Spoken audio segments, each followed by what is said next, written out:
Hey, what's going on? It's Stranger and welcome to another YouTube music production video where my mission is to help you succeed in making music. So a lot of you have requested videos on the mix down process. You guys want to know how to get your drums to cut through and how to get your bass to sit at the right level. Not to mention you want to know how to get vocals and atmospherics and pad sounds to sit right in the mix. So I've enlisted my good friend Tyr Kohout, who's super savvy in the mixing process, and we're going to be presenting you a series of mixdown videos, and each video is going to be focused around a specific section of the mix. So today's video is going to be focused around the drum section, and we've offered to do this around the mixdown for one of our clients' tracks. So you're going to be getting a real life example here. And the track is by RDKZ, and we'll leave a link down below so you can check it out. And by the way, if you need help mixing or mastering, feel free to contact us in the link below. And comment down below and let us know what do you find is the most challenging part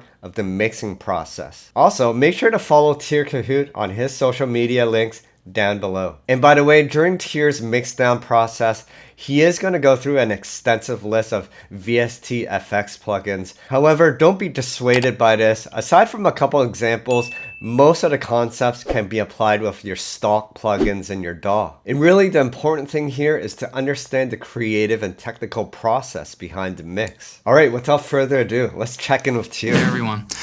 I want to thank Alan for having me on his channel. Today we're going to be taking a look at how to mix a song.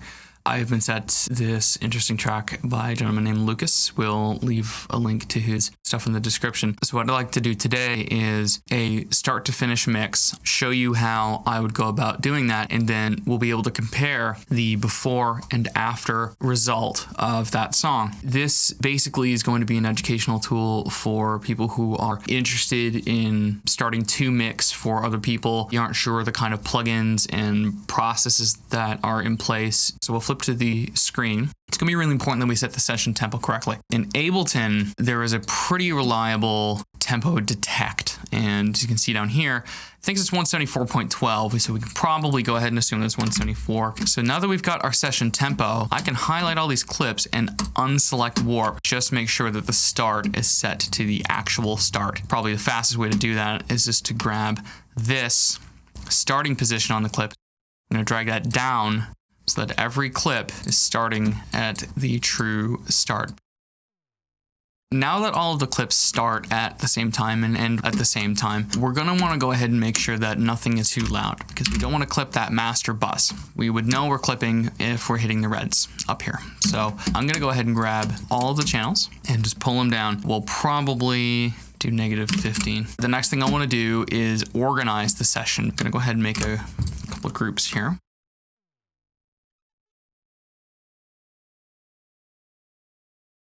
Helpful tip, you can't move only one track if there is only one track in the group. If you just want to dissolve the group on PC, hit Shift Control G and it will dissolve the group, but we want an effects group, so I'm not going to actually eliminate that.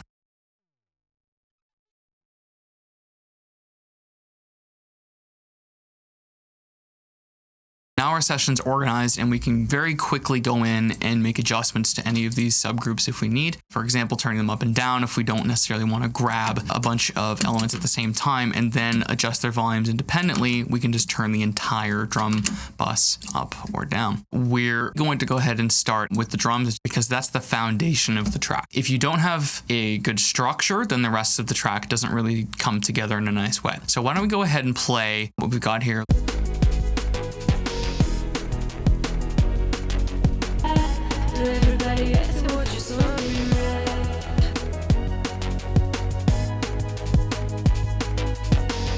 Alright, I just personally like to have the kick and snare at the top of the session and recolor them just so they stick out.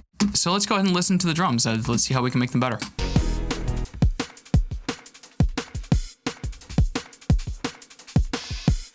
Now one thing I'm noticing right away is that the kick runs at a different volume later in the track.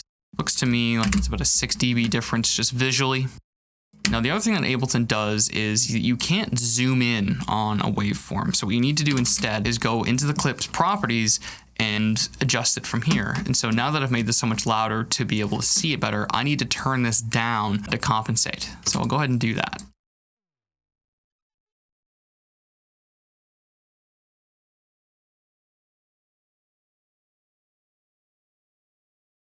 So the next thing I'm going to make sure here is that we don't have other elements in the mix that are contributing to low end mud. And where you're going to get that from is by having multiple elements that have bass beyond the kick drum. Let's go ahead and solo some of these because I get the feeling that some of these loops weren't high passed.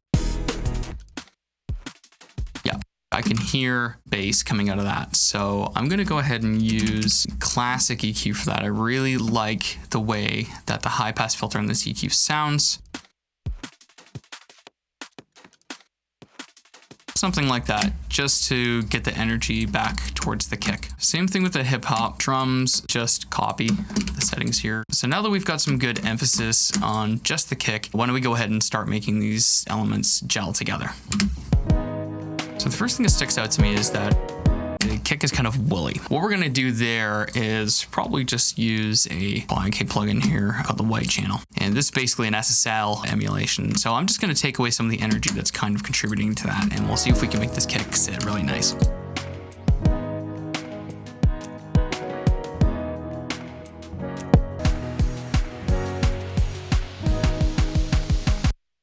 I usually high pass my kick drums because we don't need to go too low. And I'd like to hear some more mid-range in this kick as well.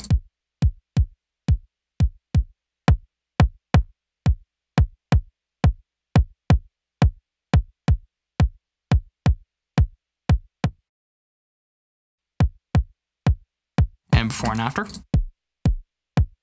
Yeah, feels a little more solid. Now let's see if we can really get the snare to hit in a nice way. So for something like that, I would probably want to use a transient designer. Also use the arouser because I really like the saturation that this plugin has. And with these two together, we should be able to get the snare to really pop. So I'm gonna bring out the mids with the transient shaper rather than with an EQ.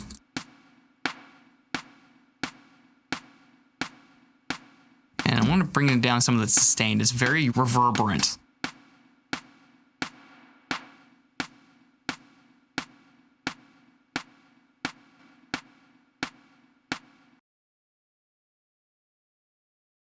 We've basically ducked out the reverb tails, and then we're sort of bringing them back in by compressing them again, but as we're compressing, we're saturating as well to bring out some of the highs in the snare.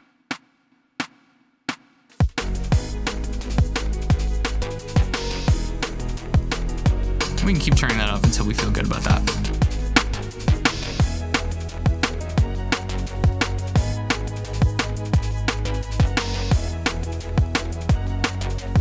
Yeah, I like the way that that sounds. It just brings up the snare in a nice way, and I can hear it better now. Now, there's a certain high frequency sort of hit that's happening with the snare, and I recall it being one of these loops, but I want to go ahead and take care of that because I think it's distracting from the snare. Yeah, down here. Let's see if we can kind of dial that back a bit. It's right up there.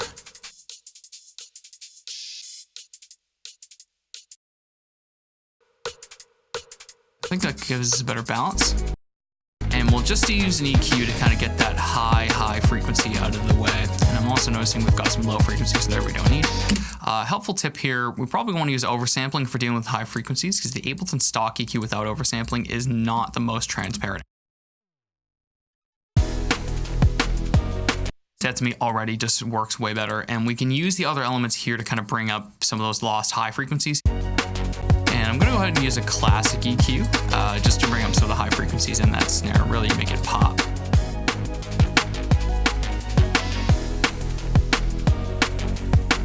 I think we can use an 1176 style plugin on this and really crush this down a little bit and kind of give that sense of weight and character.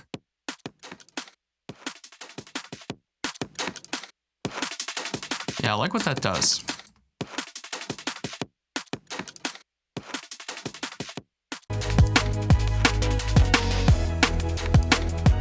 And I'm just high passing that element to clear up some low mids. And I'm gonna use one more EQ plugin to clear up a little more energy in here. Yeah, those are some resonances that are kind of poking out to me a bit.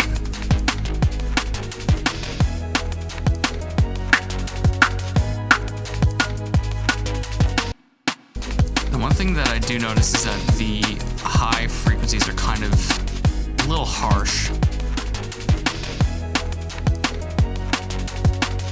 I'd like to emphasize more of the low mids if I can, so I'm gonna saturate more actually. And I'm gonna bring up some more of the high frequencies on that kick. So I'd like to remove some of the reverb a little more from the snare. So I think what I'm gonna do here is actually use a gate. And if you use it carefully, it's actually really hard to tell that there even is a gate. And the gate also has the effect of bringing out some of the attack if you program it in just the right way. A little more saturation.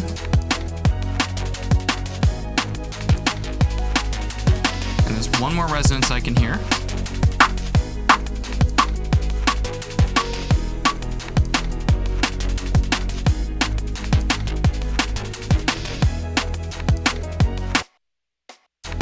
We've got a lot of stuff that's kind of overriding the snare, so we need to be careful that we don't emphasize these elements too much because it'll make the snare really hard to hear. And I like these elements in here. I want to go ahead and try and bring those up with the transient designer.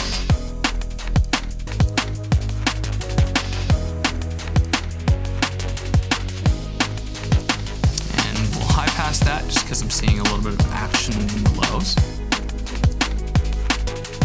We always want to look for stuff like that, these really low frequency rumbles that will make the bass have less focus. Kind of want to bring that out a little bit more. I'm going to bring it out with compression. You can bring things out with compression because you can exaggerate the transient more and make the overall signal louder, because it's a really great way to make stuff actually pop. And we're going to EQ the top down a little bit. Just a bit sparkly, I think. Just kind of like that. Yeah, that's nice. And whenever you lower the top end, it'll seem less loud, so we want to probably bring up some volume there just to help compensate for that. Now I think we can impart some good change here if we use a frequency shifter. This one's from kilohertz. Because the hi-hats have a certain very sharp tonality to them.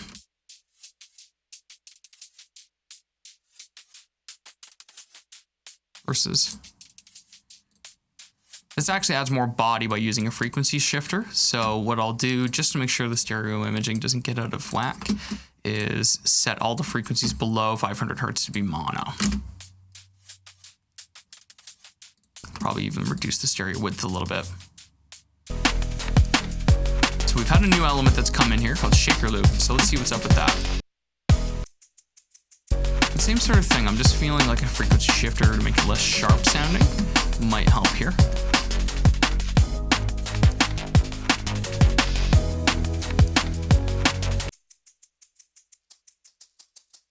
I like that. It gives the shakers a little more body. I don't have to EQ it as much either.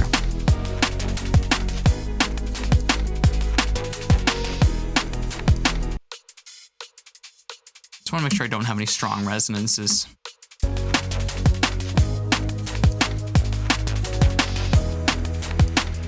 I may actually saturate this a little bit too. Now, saturation does add a lot of high frequencies, so you may find yourself pulling these back just to keep things in check. So I think that that's working great. Always make sure you keep saving all of your projects. So the last part of really getting these drums to pop is going to be making a little use of serum effects and some MIDI. So we're going to go ahead and open up Serum Effects. So we'll worry about that later. The next thing we need to do is right-click on this, convert drums into a MIDI track. We're not going to use any of the audio in here though, so we're going to delete the instrument that it makes for us. The next part is we're going to clean it up. We don't need anything up top, so we'll delete that.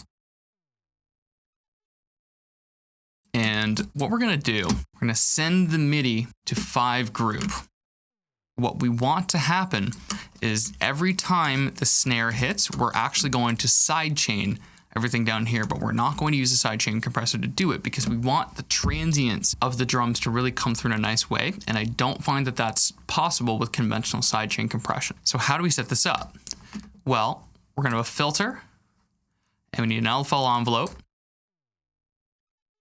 We're going to need an EQ to boost some of the highs that are lost from having a filter like this. Drag the assignment up to the cutoff.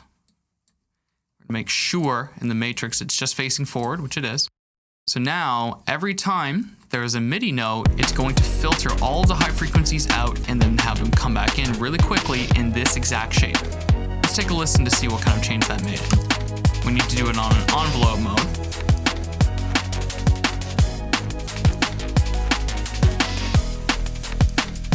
And if we listen to the percussion isolated, we can hear the sidechain effect.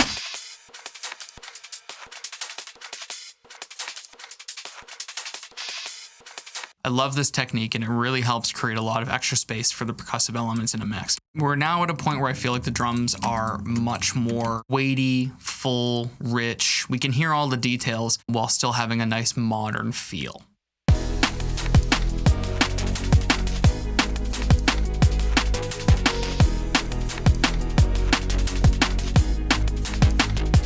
In the next tutorial, we're going to be looking at mixing bass, and that's going to involve some of the techniques that we've discussed here, like the serum effect sidechain, and a few new things as well. And a huge shout out to Alan for having me on his channel. He's an amazing producer, and I'm so glad that we can all as a community learn how to make music better and to help each other become better artists every day. Thank you very much for watching. All the links are going to be below. I hope you guys have an amazing day. Keep making that great music, and we'll see you soon.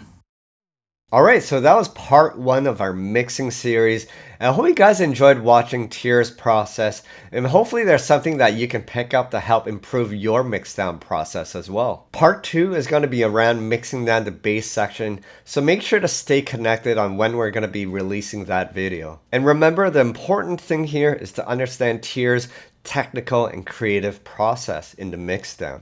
As well, if you have any personal tips or tricks to help your drums cut through the mix, let us know down in the comments. And guys, if you enjoyed this content, make sure you hit the like, subscribe, and share buttons. Appreciate your help. But that's pretty much it for today, guys. Thanks for watching, keep practicing, and we'll see you at the next video.